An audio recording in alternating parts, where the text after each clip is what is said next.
Alright, it's time we move on from all the Black Swan hype and let's talk about some real meta stuff. The one character from version 2.0 that is in my opinion the best investment for any account in terms of overall value. Of course, I'm talking about Sparkle, or Hanabi if you're from the early days. In this video, we're going to be talking about her overall kit, her Eidolons, some build recommendations, pros and cons, and synergies. As usual, these are just my personal thoughts on these characters based on my testing and experience with them, and you guys are free to have your own. I respect everyone's opinion. With that said, I'm Sho, and let's talk about Sparkle. First, an overview. Sparkle is a 5-star quantum character following the path of Harmony, and if you've been playing Star Rail for some time, then you know that literally every Harmony character is busted in this game, especially the limited ones, and Sparkle lives up to that title. She has incredible buffs focusing on hyper carry teams with her action forward based skill, and uniquely can generate a lot of skill points. Her base stats are decent, which doesn't really matter. The only thing that does matter is that she has 101 speed and a very low 110 energy cost ultimate, which is really nice. Moving on to her traces, Sparkle's basic attack is a single target attack dealing quantum damage to a single enemy, which you'll most likely never use. Her skill is like a mixture of BRONYA skill and ultimate. It increases the crit damage of a single ally based on her own crit damage and advances forward their action by 50%. And similar to BRONYA, she cannot action forward herself. Pretty nice. The overall crit damage buff you get is quite an amount, like disregarding substats. With just a crit damage body and a level 10 skill, you get around 66% crit damage, which is like having an extra relic piece. And one really interesting thing is that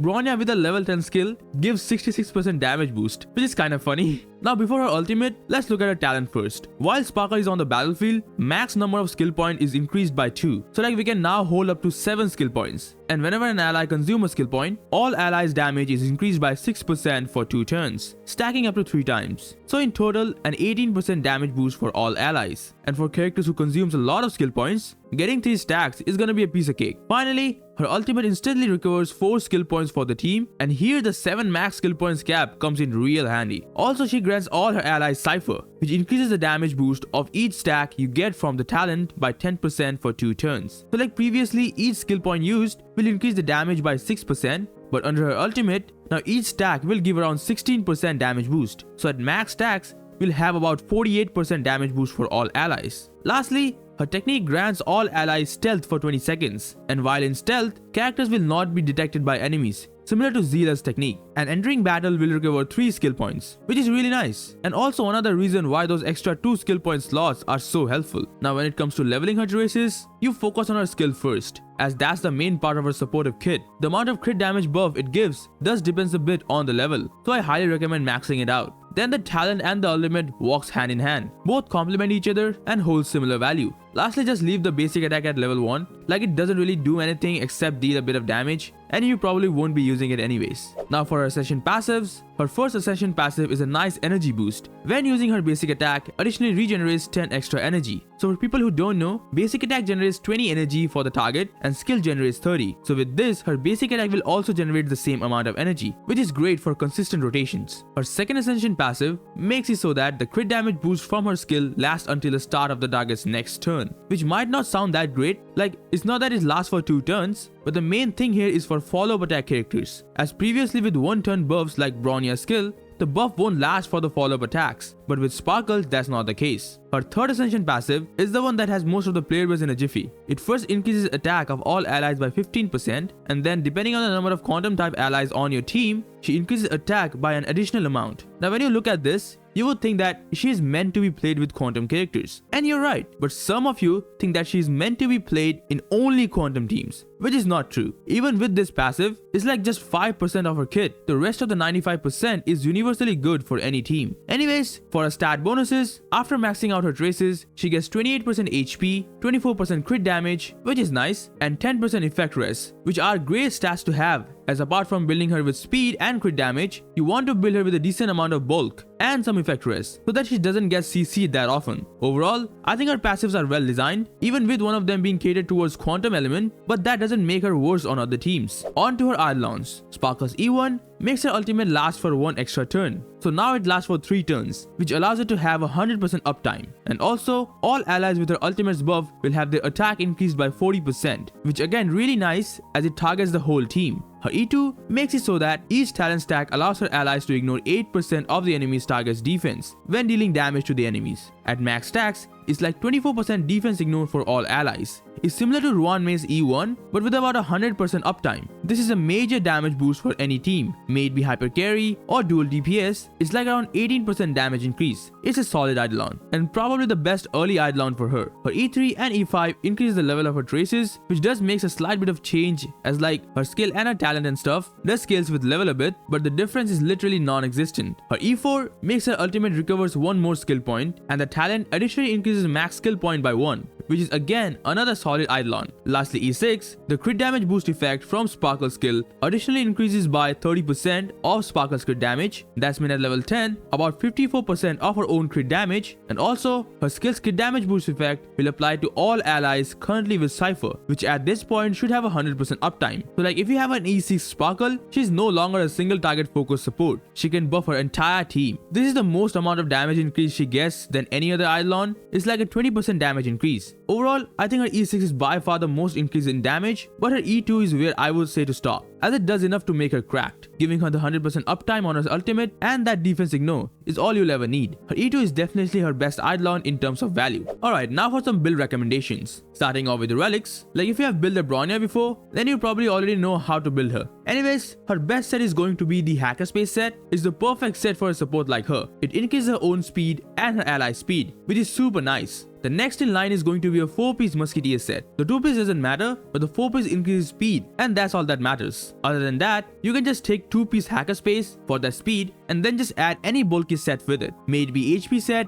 or the damage reduction set, you can choose whichever you want. It doesn't really matter. For ornaments, there are 2 types of set that are pretty much the best. The first is the Broken Keel set, as it increases her effect res and crit damage for her allies, which is super helpful for her. The effect res is really nice to pair with her bonus traits, and she'll get to 30% effect res in no time. Other one is going to be any energy regen set. Either of these works, but her energy cost is so low that just having 5% extra ERR won't make a difference. She can already get her ultimate every 3 turns with just an ERR rope. Speaking of which, in terms of main stats, you own a crit damage body, a speed boots, an HP sphere, and an energy regen rope. These are the exact stats you need, and there is no exceptions. For substats, it depends on what type of build you are going for. If you're going for a high speed Sparkle build, then just ignore any stat and focus on speed. Hell, you can just ignore which set you're using and just pick the pieces with the highest speed substat and just put on her. And if you're going for the generic 1 speed behind the DPS build, then focus on getting speed and crit damage at the most, and then some HP or defense would be nice. Also some effect res if you're using the Broken Keel set. Alright, after that it's time for the big question.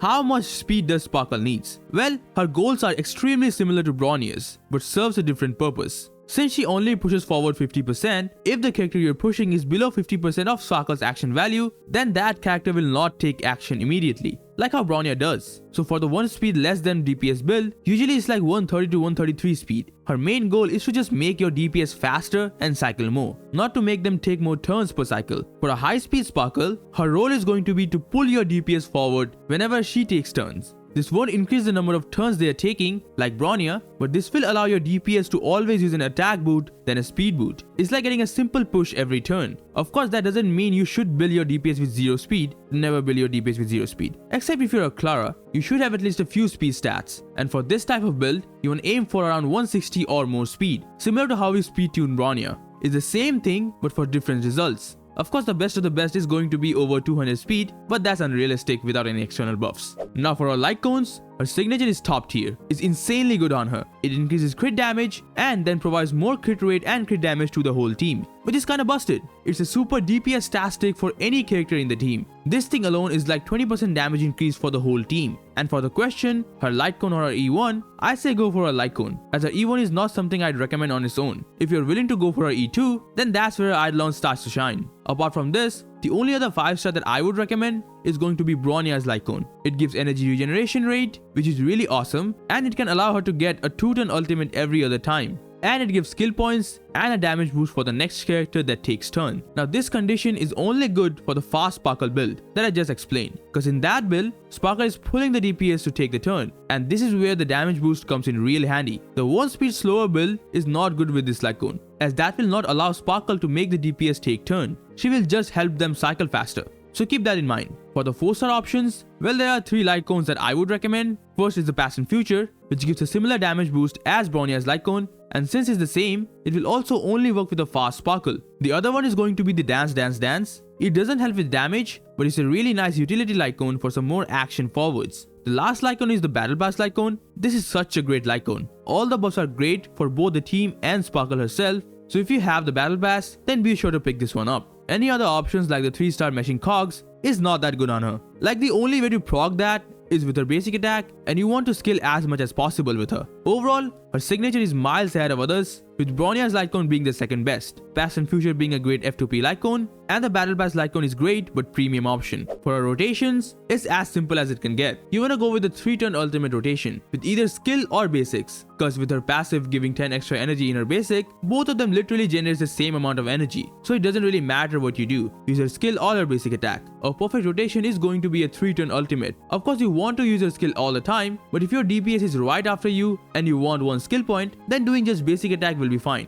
I really love this passive. It makes her rotation so consistent. Anyways, you might be wondering, why would I need skill points with her on the team? And this is a real misconception on your part. Let's expand on this with her pros and cons. Starting with pros, insane support for hyper carry damage dealers. Her buffs with her talent makes for an insane damage boost for any damage dealer. In a single DPS team, her buffs is better than anyone in the game. Next, low energy cost. Her energy cost is just 110, and with her passive, she can easily get her ultimate every 3 turns, which leaves for little to no downtime on her ultimate. She can also generate skill points and can increase the max skill point limit, which not only gives more room so that any extra skill point doesn't get wasted, but also with her giving 4 at once, the extra slots comes in real handy. Also, her buffs lasting till the end of the target's next turn allows her to be paired with follow-up attack characters. And lastly, she's great for quantum DPSs. With one of her passives, she gives more attack if paired with quantum characters. For cons, it's just the same as the pros. She's mostly single target, at least as E0. Now I'm saying mostly, not completely, because her ultimate and her talent targets the whole team, but majority of her buff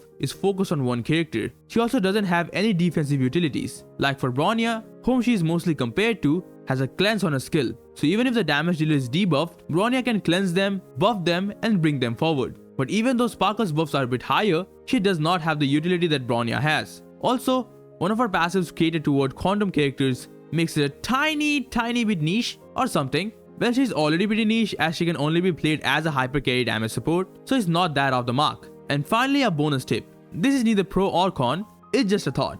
Don't think that Sparkle will completely fix any kind of skill point issue of your team. No, that's not gonna be the case. Normally, she can generate 4 skill points every 3 turns with her ultimate, and if you use a skill for those 3 turns, which you should do, I don't know why you wouldn't do it, then she will consume 3 skill points every 3 turns.